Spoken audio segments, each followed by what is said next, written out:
Cíntia Moscovitch, take 1.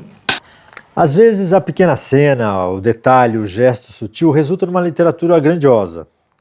Como é que se transforma o cotidiano corriqueiro comum em algo interessante? Eu acho que o grande lance, a grande sacada é tentar justamente cavocar, ir no objeto, ir na coisa, ir na cena e limpar ele, limpar e tentar ver no miolo da coisa o que se revela. Então, assim, eu acho que a grande coisa é a observação muito atenta, muito íntima do detalhe da coisa. Ou seja, assim, a coisa é paciência, é um lance de paciência, uma coisa de paciência. Eu acho que para fazer literatura, observar o detalhe é chegar muito, muito próximo da coisa, muito perto do detalhe, ser muito íntima da coisa que a gente está narrando. O Ricardo Pilha dizia que um conto muitas vezes tem duas histórias, uma embaixo da outra. É assim mesmo nos seus contos? Quando não tem... eu adoro trabalhar com essas 2, 3, 4, 5, 6, com 20 histórias. Eu gosto dessa arquitetura de trabalhar com várias camadas narrativas. Amo trabalhar assim. E eu acho que sim, eu acho que o conto chega nessa arquitetura de história aparente, história oculta, de forma assim paroxística. Mas eu acho que toda a literatura vive disso, de tu dar um tanto e esconder outro tanto. E eu acho que sim. O Brasil tem uma produção significativa assim, de contos e romances psicológicos, intimistas? Tem. Nós temos, sim. Nós temos isso, como a gente falava há pouco, graças à nossa padroeira, assim, é a Clarice Lispector, né?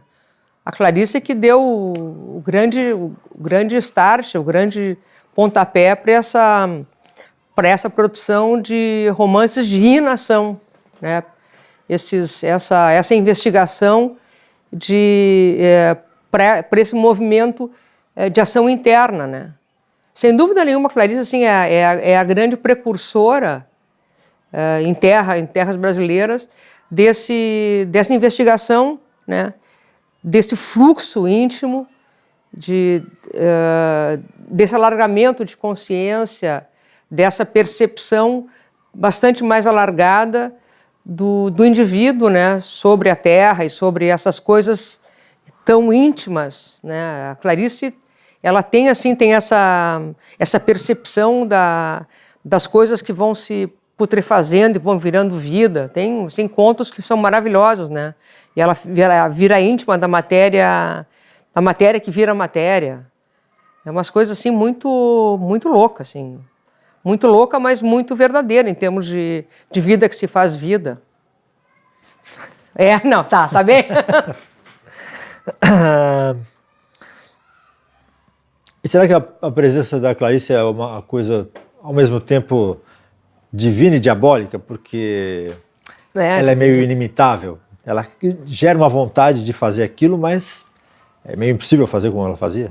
Eu acho que realmente é uma coisa, ao mesmo tempo, diabólica e é uma coisa divina, assim. Porque ao mesmo tempo em que a Clarice, as personagens da Clarice têm essa epifania, né, de mundo, esse alargamento de consciência, os leitores da Clarice têm essa visão epifânica da própria literatura. Tu lê Clarice e tu quer fazer igual, né? Eu te confesso assim que eu, na ingenuidade dos meus 23, 24 anos, eu li Laços de Família e eu queria fazer igual, eu li aquilo e disse, não, mas eu posso fazer isso. Claro que eu não fiz, nunca nem cheguei perto daquilo, né? Tu consegue fazer um pastiche, um arremedo de Clarice Lispector, mas tu te sente plenipotenciário, tu te sente poderosa, tu consegue assim sonhar em fazer alguma coisa semelhante daquilo. E nesse sentido aquilo é deletério, aquilo lá é diabólico, né? Porque tu acha que tu pode fazer igual, porque tu tem aquela torrente de pensamento, aquela coisa, aquele desejo, aquela inquietação. Tu não consegue fazer igual nunca. Claro que aquilo é diabólico. Mas também, ao mesmo tempo, é divino porque te aproxima. Tu tem aquela inquietação, tu quer fazer. Então parece que tu consegue fazer. E não vai conseguir fazer, mas é um alento, né?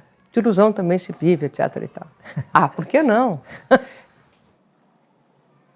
A ênfase em descrição psicológica dos personagens, a dissecação de sentimentos e pensamentos, faz o romance intimista ser mais trabalhoso? Olha, eu acho que sim. Eu acho que faz. Porque assim, ó, exige de ti que está trabalhando uma voltagem afetiva muito grande, muito, muito grande.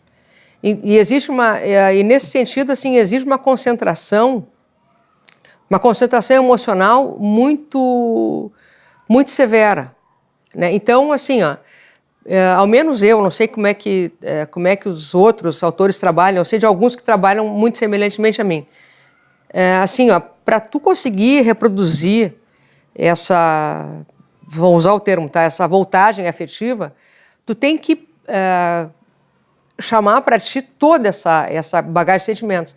Então, assim, é um negócio meio penoso, né? De tu despertar em ti toda essa bagagem de sentimentos e tentar reproduzir isso na escrita.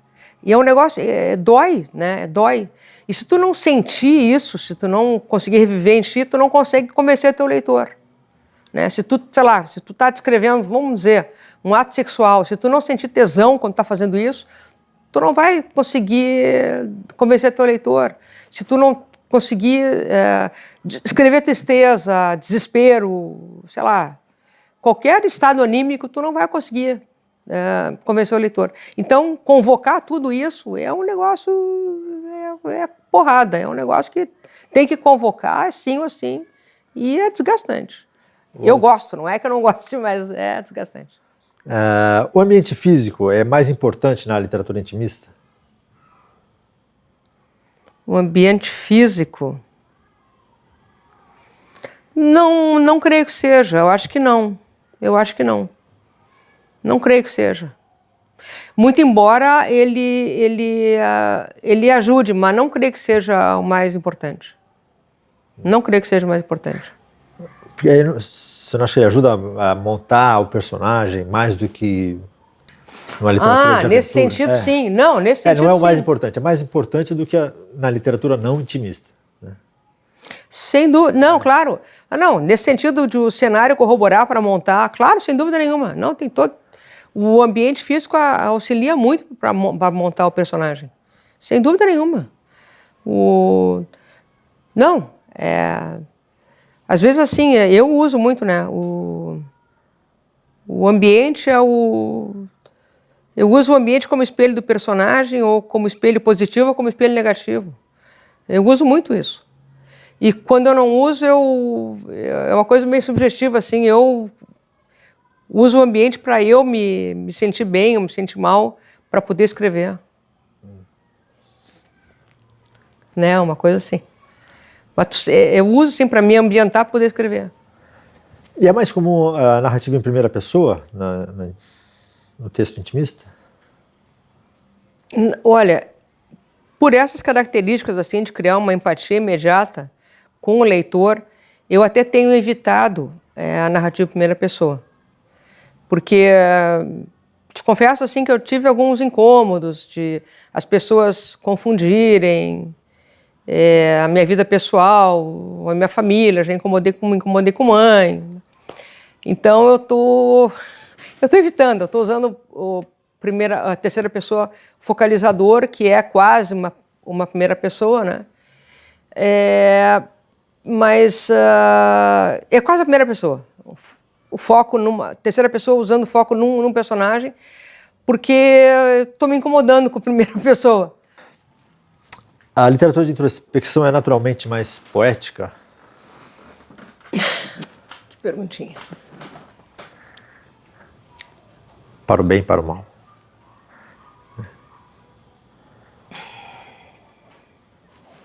Olha, eu acho que é. Eu acho que ela tende a ser... Sabe o que é?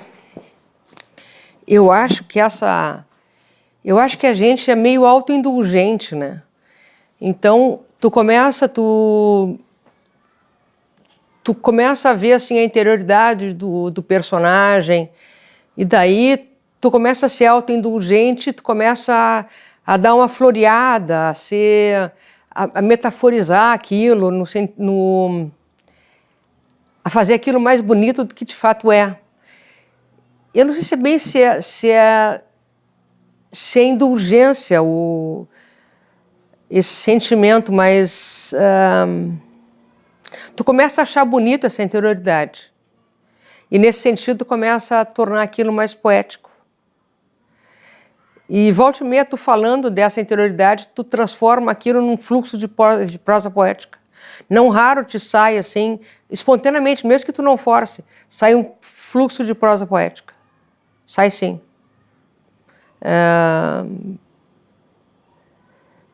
Aliás, vou te dizer uma coisa, eu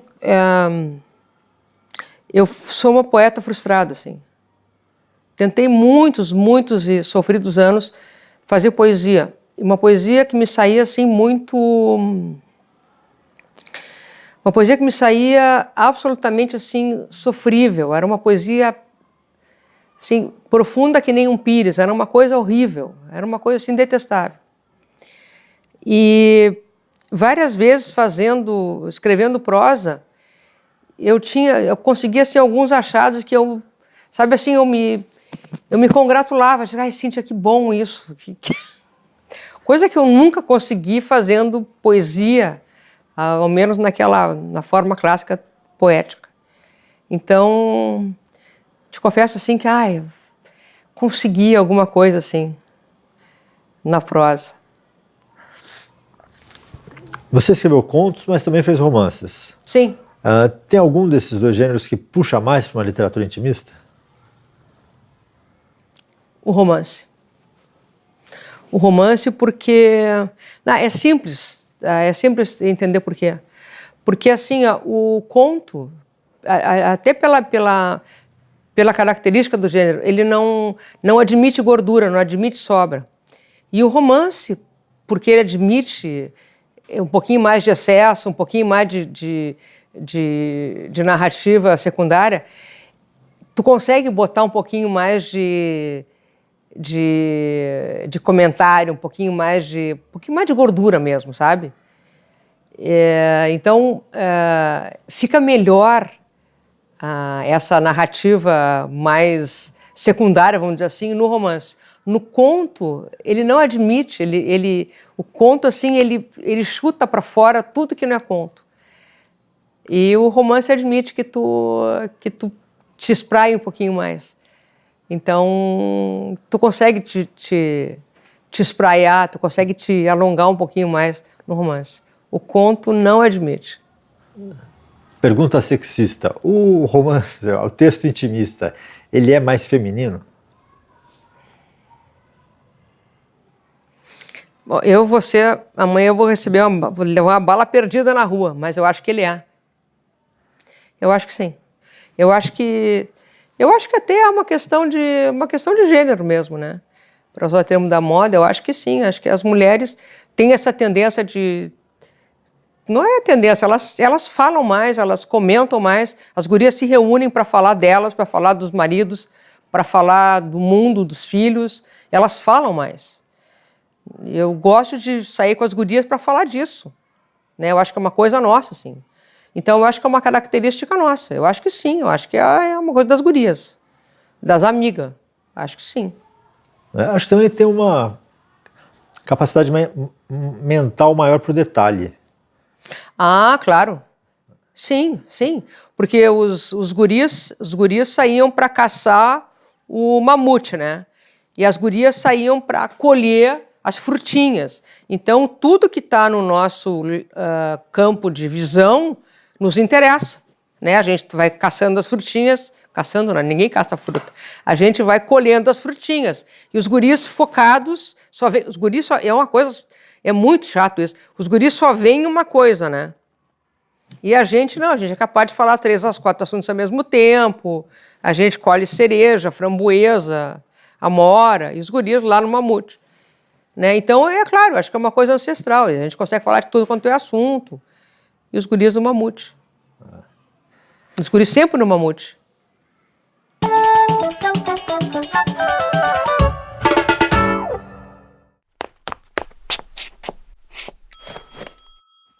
Lucila de Maria deu perpétuo socorro Godoy Alcaiaga foi poeta, diplomata e educadora. E ficou conhecida como Gabriela Mistral. Ela escolheu este pseudônimo para homenagear 2 escritores, o italiano Gabriele D'Annunzio e o francês Frédéric Mistral. A carreira literária de Gabriela começou em 1914, ao vencer um concurso com o seu livro Sonetos da Morte, que nasceu da dor causada pelo suicídio de seu namorado. 31 anos depois, ela vivia em Petrópolis quando recebeu a notícia de que vencera o Nobel de Literatura, tornando-se a primeira pessoa na América Latina a receber este prêmio. Seus temas preferidos eram o amor, as crianças, a memória. Ela morreu em 1957. Em sua lápide foram escritos versos que dizem: o que a alma faz por seu corpo, o artista faz por seu povo.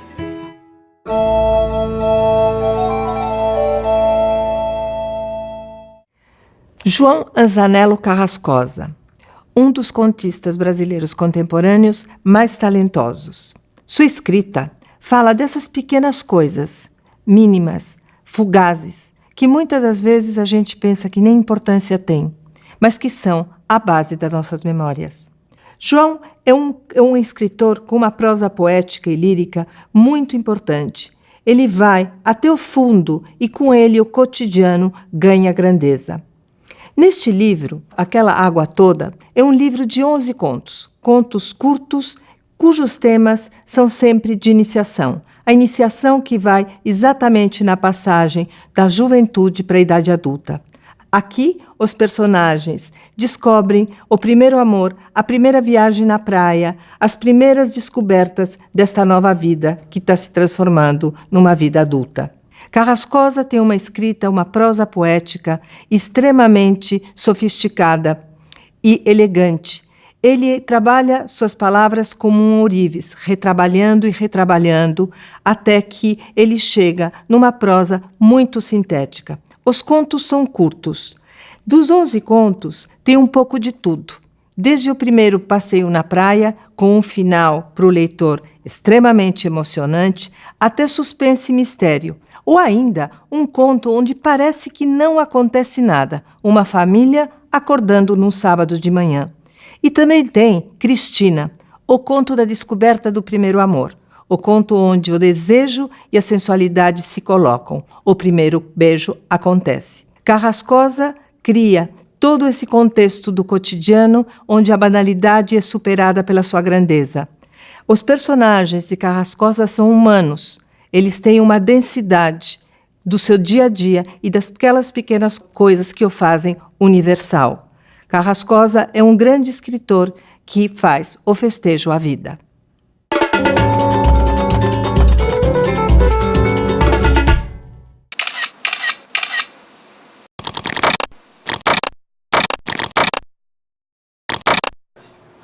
Eu escrevo aqui. Aqui é o lugar onde eu me sento para trabalhar. E é o lugar em que eu mais gosto. Muito embora com o advento desses pequenos computadores, eu também me locomova pela casa para escrever. Mas, historicamente, esse aqui é o meu grande barato. Aqui que eu gosto de escrever, de revisar e de me concentrar. Eu escrevo obrigatoriamente depois de um período de leitura super intenso. E eu tenho escrito durante as madrugadas, porque eu estou com um problema de uma vizinhança um pouco barulhenta, né? Mas cujo problema, espero que eu vá resolver o problema agora nas próximas semanas com um muro que eu vou levar e que vai me garantir que eu volte a trabalhar como as pessoas normais durante o dia. Né? Então, eu gosto de trabalhar durante as tardes, é onde sempre me rendeu mais. Né? O que eu mais gosto de fazer é trabalhar durante as tardes. E um pedaço da madrugada também não, por que não, né? Eu escrevo porque eu não sei fazer nenhuma outra coisa no mundo. Eu tentei desenhar, não conseguia. Tentei dançar, gordos não dançam. Tentei atuar, meu pai disse que os atores eram todos maconheiros, que eu não devia me misturar com eles.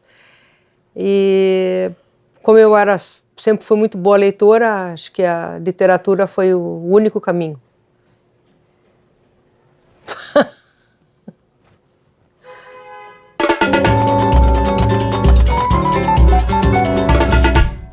Aos 7 aos 40, primeiro romance do autor brasileiro contemporâneo João Azanello Carrascosa, conta a história de um personagem inominado em 2 momentos de sua vida, aos 7 e aos 40 anos, em capítulos intercalados. Os títulos dos capítulos são antítese um do outro. Se o do menino se chama depressa, o do homem se chama devagar.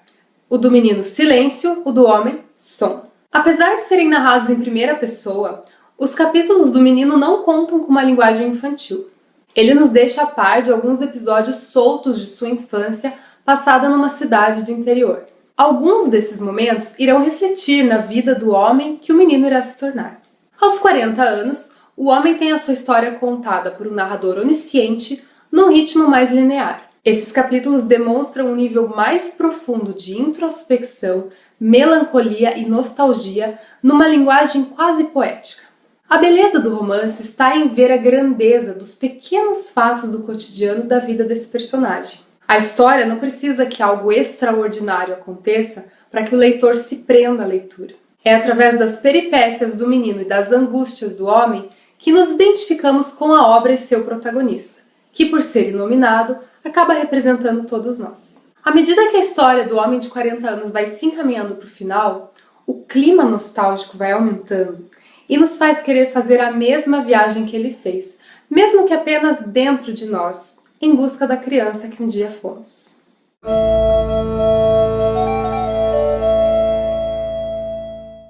Tudo no mundo começou com um sim.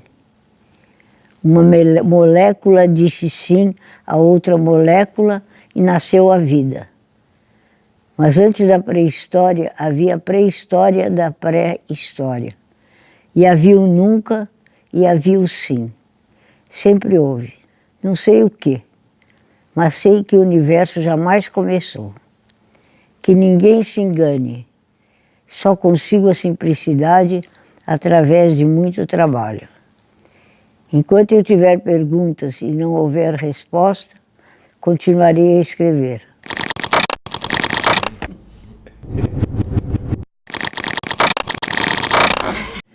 Foi uma coisa muito engraçada, entendeu?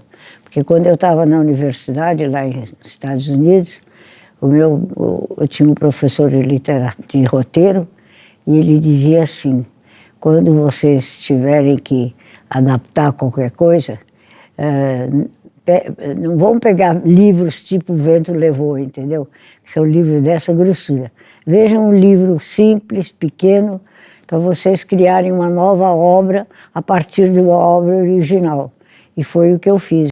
Eu estava na universidade, lá nos Estados Unidos, e eu, na biblioteca da Universidade de Nova York, eu fui com o dedo assim, ó, para ver um livro bem fininho, entendeu? Era esse aqui, assim. Livro bem fininho, o mais fininho de todos eu peguei. Aí depois eu comecei a ler, e estudando, pensando, recriando o próprio livro, foi assim que nasceu A Hora da Estrela.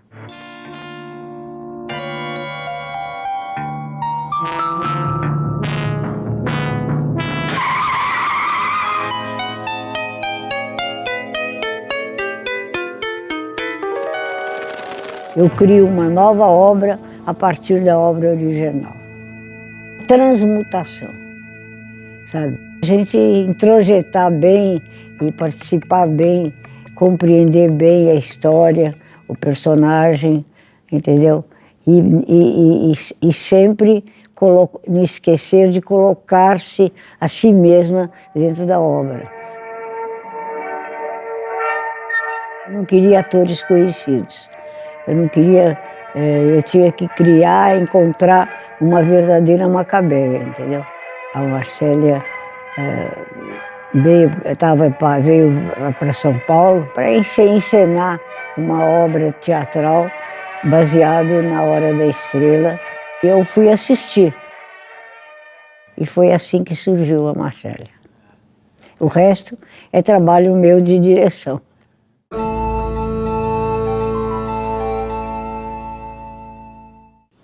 Bom, a indicação é esse livro aqui do Amos Oz, escritor israelense, um pacifista, de Amor e Trevas. Nesse livro aqui ele conta a história da formação do Estado de Israel, de como eles conseguiram reviver o hebraico para se tornar a língua oficial do Estado que se criava. E é um livro que ocupa mais de 600 páginas.